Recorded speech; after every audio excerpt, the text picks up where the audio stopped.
Rev up your engines!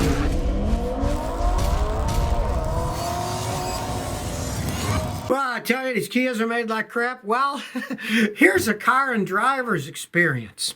Now, Car and Driver magazine, they got a 2022 Kia Sorento, and they actually test them out, right? Now, it wasn't shifting right, so at 16,000 miles, they took it to Kia and they reprogrammed the transmission to fix it, right? And like I tell people, this reprogramming of problem transmissions rarely fixes anything. Well, they're driving this thing from California to Ann Arbor, Michigan, and the transmission goes out.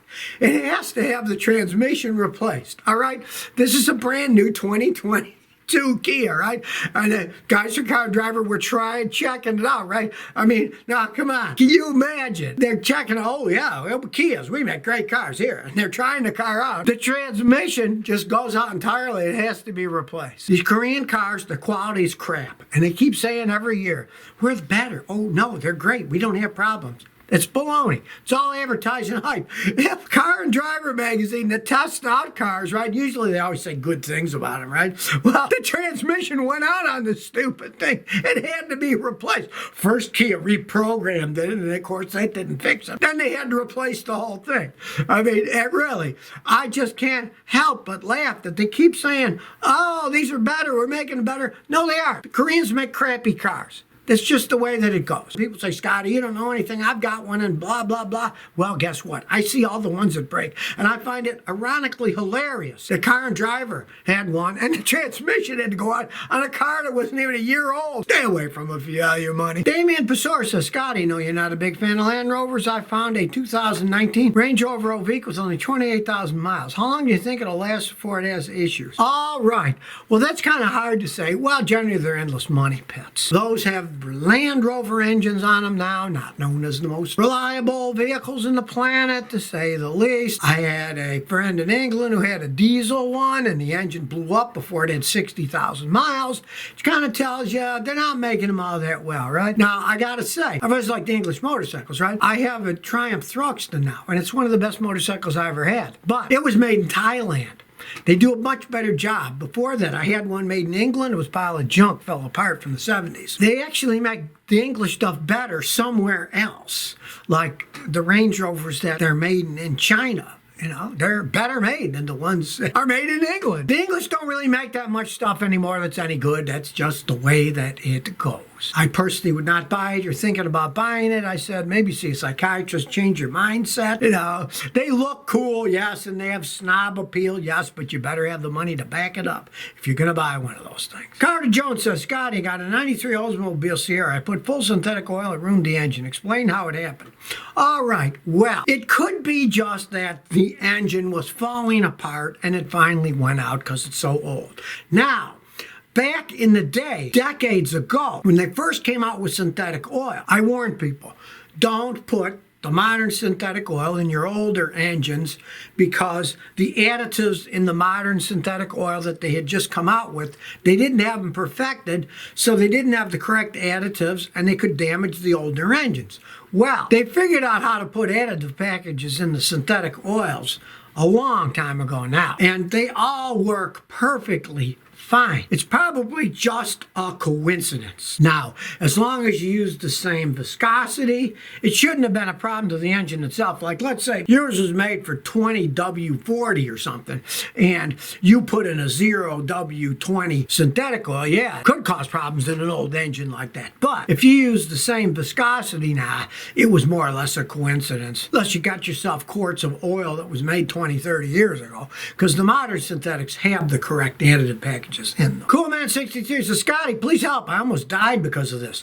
My '07 Jeep Wrangler with 260,000 kilometers and automatic shifted to the engine braking position. I didn't touch the gear level. What's going on? All right. Well, you've got obviously one that's outside of the United States. We don't go by kilometers. I don't know exactly what systems they use in other countries, but of course it shouldn't do that. You didn't touch anything and it started to do engine braking.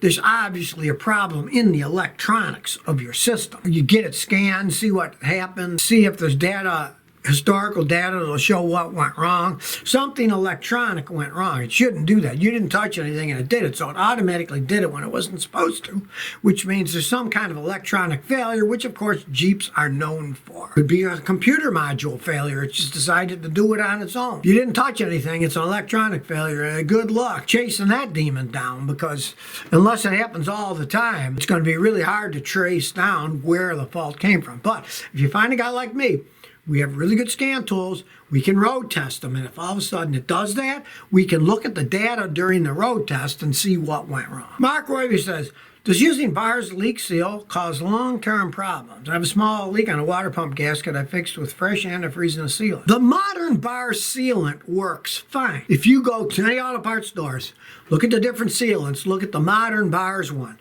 and it will say it's compatible with any antifreeze. It's not going to cause any problems. You got a bad gasket, it's going to seal the gasket leak on it, right? Now, some of the older ones were clog stuff. They weren't compatible with the modern antifreeze, only the old green antifreeze. But the modern bars leak, I've seen it work perfectly fine for a long time, especially something like that it's a gasket leak. And the gaskets, you can seal them basically forever, right? Now, if it was the water pump seal for the shaft, no, because that's a rubber shaft, and that would only be a temporary fix because it spins the whole time. But if it was the gasket on the body of the water pump, yeah, it could fix it forever. Probably won't hurt anything if it's the modern bars leak. J.K. Turtle says, Scotty, I got an 06 Ford F-150 for $3,000 with 166,000 miles, 4x4 with 5.4. It looks nice with little rust, but it has a misfire. Is it a good deal or should I stay away? If you're not a mechanic, I would definitely pay a mechanic to look at it before I do anything. Misfires can be all kinds of things. Could be a bad ignition coil. We mechanics can figure it out pretty fast. It could be the head gasket's blowing. You'd have to rebuild the engine. Do you really want to spend that kind of money? $3,000 for an F-150 these days is really a dirt cheap price. You kind of have to play. Do I want to put money into this thing? Does it need money put in? How far do I want to take it? Just as a general rule of thumb, though, I wouldn't buy a car that's misfiring if I was not a mechanic, because there's so many bad things that could cause it. I mean, it might just be a bad spark plug, but then again, it might be a bad engine. You never know. That's why you'd want a mechanic to check it out first. Alan Nazareth says, I have an 04 Dodge Neon Automatic, 140,000 miles. It starts and runs and drives, but the reverse gear won't work. How do I fix it? You'd have to replace the transmission. It's broken internally. And those automatic transmissions on those Neons are really complex and expensive to fix. I don't know if you would go that far. Now, Neons are tiny cars. Why not do like some of my customers have done over the years? They got a little car and the reverse went out. They always make a point of parking the car so they never have to back up again, so they can just keep going forwards. And it is a Neon, so you can always push it out of the way if you had to back it out somewhere to get out. You're going to find that what it would cost to fix it correctly would be more money than the car's worth 2 or 3-fold. Because when reverse goes out on those, you got to tear the whole transmission apart, rebuild the whole thing, and it's not worth it. And on something like that, go to a junkyard and get a used tranny. That's a real gamble, because those are junkers and they're so old. They haven't made them for years that you'd be getting an old, probably worn out transmission if you tried a used one. I would leave it alone if I were you. But if you really want to know, look up what the cost of a remanufactured transmission and decide you want to waste that kind of money on it or not. You probably decide not to. Howdy says, Scotty, how difficult is to learn to drive a motorcycle, even if you already know how to drive a car and ride a bike? Riding bicycles, yeah, they say once you learn how to ride a bicycle, you'll never forget, right? And you got a license to drive a car, so you know how to drive on the road. There's 2 real things you got to consider if you're thinking about riding a motorcycle. One is, do you know how to drive a standard transmission? If you want to learn to drive a standard transmission and you don't know how, I would learn how to drive a standard transmission car before you try to drive a motorcycle, because all the motorcycles are standard transmissions. And it's one thing that you're driving a car and you're learning the standard. It might be a little jerky here or there, but on a motorcycle, you might kill yourself with 2 wheels. Jerks, falls over, somebody runs into you. You'd have to learn how to drive a standard if you don't know. Now, if you already know how to drive a standard, the main thing is, can you control yourself? Motorcycles today have an insane amount of power. When I was a kid, I had a 650 BSA Lightning. At the time, it was the fastest production motorcycle in the world. It had a whopping like 58 horsepower, right? Motorcycles today can have upwards of 250, 300 horsepower. Controlling that is insane, and if you don't control yourself and you really like driving fast, you probably kill yourself. You have to control yourself if you're going to drive a motorcycle. As the saying goes, there are bold bikers and there are old bikers, but there are no bold old bikers. If you can control it, if you can't, if you're one of these people like going crazy, going fast, don't get a motorcycle. Darren Arrow says, Scotty, should you change your gear oil after 16 years? I have a Suzuki. If it's a standard transmission, yes. That's splash lubrication. So the only thing shifting it is your hand, and it'll get dirty. The fluid will start wearing the gears and the bearings. Definitely change it now. But if you have an automatic transmission, no. Because the fluid goes through various holes and solenoids, and when it gets dirty, it's got more friction and it drives by friction. And if you have an automatic transmission with that kind of miles on it, and then all of a sudden you change the fluid that's never been changed, sometimes they'll slip and they won't even move. But like I said, with a standard transmission manual, there's no effect at all on it shifting. You shift it yourself, so you can change them all you want. Or like a rear differential, change it. But when it comes to automatic, like an automatic transmission, you want to change it every, depending on the vehicle, 30, 40, 50,000 miles. But if you don't, and you go way over that, I advise not to change it, especially when it's old. It may not move at all then.